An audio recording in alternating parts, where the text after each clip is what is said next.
பிரியமானவர்களே, இந்த நாளில் ஆண்டவர் நம்மளோடு பேசும்படியாய் வேதத்திலிருந்து சில வசனங்களை கூட வாசித்து ஆண்டவர் நம்மளோடு பேசுகிற காரியங்களை பார்ப்போம்.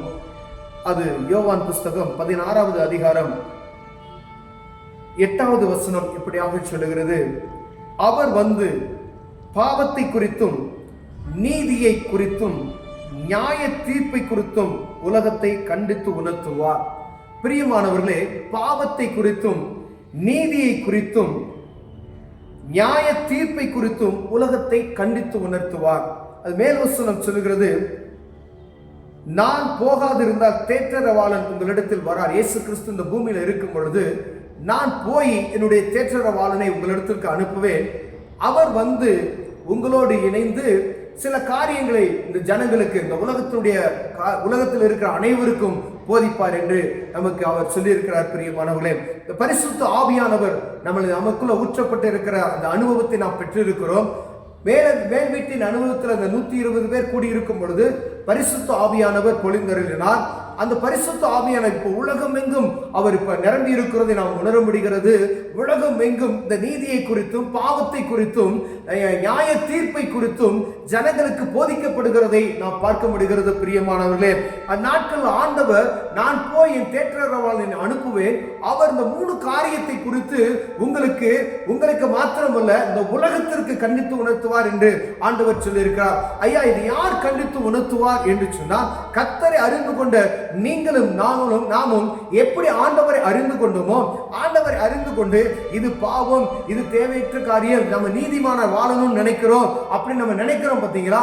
இந்த காரியத்தை பிறருக்கு நாம் அறிவிக்கும்படியா நீதியை குறித்தும் பாவத்தை குறித்தும் நியாய தீர்ப்பை குறித்தும் மற்றவர்களுக்கு போதிக்கும்படியா ஆண்டவர் நம்மளுக்குள்ள இருக்கிற பரிசுத்த ஆவியானவர் மற்றவர்களுக்கும் ஊற்றப்படும்படியா இந்த உலகம் எங்கும் பறைசாற்றும்படியா ஆண்டவர் உங்களோடும் என்னோடு பேசிக் கொண்டிருக்கிறார். பிரியமானவர்களே, பாவத்தை குறித்து உலகத்தில் நடக்கக்கூடிய எல்லா காரியத்திலையும் ஆண்டவருக்கு விருப்பமில்லாத எல்லா காரியமே பாவமான காரியம்தான். அப்ப பாவத்தை குறித்து உணர்த்தணும். நம்ம இது பாவம், இதை செய்யக்கூடாதுன்னு சொல்லி ஒருவேளை அதை கேட்கல, அது வேற விஷயம். ஆனா நம்ம சொல்ல வேண்டிய கடமை என்ன செய்யணும்னா, ஆண்டவர் சொல்லியிருக்கிற இந்த 3 வார்த்தைகள்ல பாவத்தை குறித்து ஜனங்களுக்கு சரியானபடி நாம் போதிக்கப்படியாய் நாம் அழைக்கப்படுகிறோம். பிரியமானவர்களே, நீதியை குறித்து பாருங்க, அநேக நீதிமான்கள் வேதத்துல நம்ம வாசிக்கிறோம். நீதிமான்கள் இப்படியெல்லாம் இருந்தார்கள் என்று சொல்லி, அப்ப நீதி தவறாது இருக்கும்படியாய் நீதிமான்களாய் வாழும்படியாய் ஜனங்களுக்கு நாம் போதிக்கப்படும்படியே அழைக்கப்படுகிறோம். பிரியமானவர்களே, நியாய தீர்ப்பு ஒன்று உண்டு என்பதை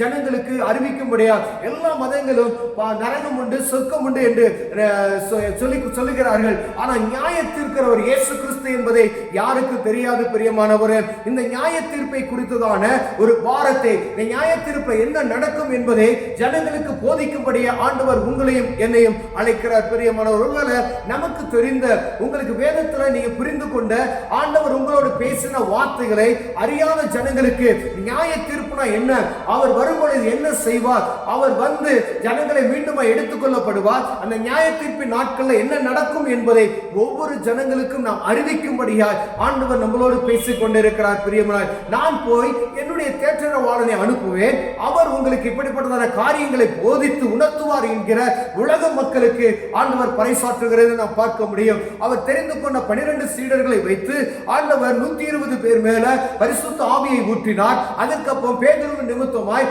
பிரசங்கிக்கப்பட்டது. 3000 ஜனங்கள் 5000 ஜனங்கள் ரட்சிக்கப்பட்டார்கள். உலகம் எங்கும் ஜனங்கள் இப்பொழுது இயேசுவின் அன்பை அறிந்திருக்கிறார்கள். பிரியமானவர்களே, எங்கோ ஒரு மூலையில இதை நம்ம கேட்டுக்கொண்டு இருக்கலாம், ஏதோ ஒரு கிராமத்தில் நம்ம கேட்டுக்கொண்டு இருக்கலாம். இந்த சத்தம் 2024 வருடங்களுக்கு முன்பதாய் சீசர்களுக்கு சொல்லப்பட்ட அதே வார்த்தைகளை இன்று நம்மளோட பேசிக் கொண்டு இருக்கிறார். இது கடைசி காலத்தில் நாம் இருந்து கொண்டு இருக்கிறோம். இந்த கடைசி காலத்திலையும் அறியாத ஜனங்களுக்கு பாவத்தை குறித்தும் நீதியை குறித்தும் நியாய தீர்ப்பை குறித்தும் அறிவிக்கும்படியா ஆண்டவர் உங்களோடு என்னோடு பேசுகிறார். ஒருவேளை இந்த காரியத்தில் நாம் குறைச்சலவர்களாய் காணப்பட்டால் நீதியை குறித்து நாம் கவனமாய் இருக்கும்படி அழைக்கிறோம். பிரியமானவர்களே, பாவத்தை குறித்ததான காரியத்தில் கவனமாய் இருக்கும்படி அழைக்கப்படுகிறோம். நியாய தீர்ப்பு நமக்கு உண்டு என்பதனை அழைக்கப்பட ஆண்டவர் நம்மளோடு பேசுகிறார். பிரியமானவர்களே, நம்ம முதல்ல இந்த காரியத்துக்கு சீருள்ளவர்களாய் சரியாய் நடக்கிறோமா என்பதை ஒவ்வொரு நாளும் கவனித்து பார்க்கும்படியா ஆண்டவர் உங்களோடு என்னோடு பேசிக் கொண்டிருக்கிறார். நாம் அறிந்து கொண்டதை